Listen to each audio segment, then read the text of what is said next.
మరొక కథ. యెరికో పతనం. యెహోషువ యోర్దాను నదిని దాటి కానాను దేశానికి నడిపించాడు. అక్కడ యెరికో అనే పట్టణాన్ని దాటవలసి వచ్చింది. యెరికో ప్రజలు ఇజ్రాయేలు ఉంటేనే భయపడుతున్నట్లు వారికి తెలిసింది. అందుకని యుద్ధానికి సిద్ధపడ్డారు. ఇజ్రాయేలు దేవుని మీద విశ్వాసం కలిగి ఉన్నారనటానికి గుర్తుగా వారి సైన్యానికి ముందు నిబంధన పెట్టెను మోసుకెళ్లారు.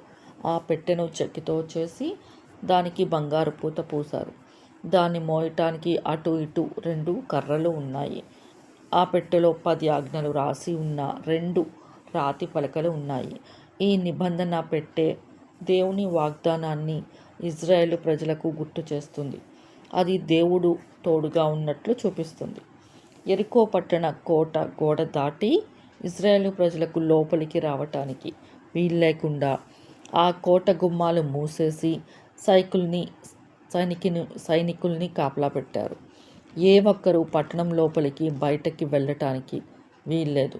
ప్రభువు యెహోషువతో, యెరికో పట్టణాన్ని, రాజుని, సాహసవంతులైన సైనికుల్ని నీకు ఇవ్వబోతున్నాను. నీవు నీ సైనికులు రోజుకి ఒక్కసారి చొప్పున 6 రోజులు ఆ పట్టణం చుట్టూ తిరగాలి.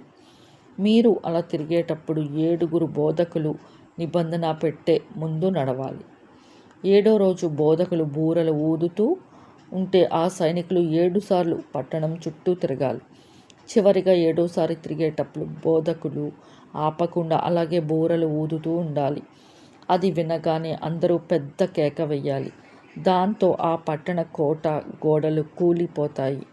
అప్పుడు నీ సైన్యమంతా నేరుగా పట్టణంలో చొరబడవచ్చు అని చెప్పాడు. ఆ మాట ప్రకారం యెహోషువ బోధకుల్ని పిలిచి, ఈ నిబంధన పెట్టెను మీరు తీసుకెళ్ళండి. మీలో 7 బూరలు పట్టుకోవడానికి ముందు నడవండి అని వారితో చెప్పాడు. తరువాత పట్టణం చుట్టూ సైన్యం కవాతు చేస్తూ ఉండాలని ఆజ్ఞాపించాడు. ప్రభుని నిబంధన పెట్టె ముందుకు సేనాగ్రం వెళ్ళింది. మరుసటి రోజు ఉదయాన్నే బోధకులు సైనికులు ఆ విధంగానే తిరిగారు. 7వ రోజు ఉదయం కూడా ఇలా 7 సార్లు పట్టణం చుట్టూ తిరిగారు. 7వసారి తిరుగుతూ ఉంటే బోధకులు బూరలు ఊదటానికి ముందుకు వచ్చారు. అప్పుడు యెహోషువ ప్రజలతో, ప్రభువు ఈ పట్టణాన్ని మీకిచ్చాడు అని చెప్పి పెద్ద కేక వేయమని ఆజ్ఞాపించాడు. బోధకులు బూరలు ఊదారు. శబ్దాన్ని విన్న వెంటనే ప్రజలు గట్టిగా కేకలు వేశారు.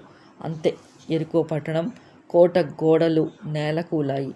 తరువాత సైన్యమంతా కొండ మీదకి ఎగబాకి పట్టణంలోకి చొరబడి ఆక్రమించుకుంది.